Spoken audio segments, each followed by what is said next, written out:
A e dini se Kosova, edhe pas luftës së përgjakshme të vitit 1999, priti gati një dekadë për të shpallur pavarësinë? Por pse? Çfarë e bllokoi shtetësinë e saj për kaq gjatë? Pas bombardimeve të NATO-s, Serbia u detyrua të tërhiqej. Por Kosova nuk u bë menjëherë shtet.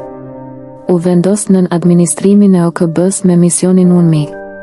Pra, për vite të tëra Kosova ishte në limbo, as e pavarur, as pjesë e Serbisë. Ndërkohë shqiptarët prisnin, shpresonin, por edhe punonin. U ndërtuan institucione, u mbajtën zgjedhje. Por bota ishte e ndarë.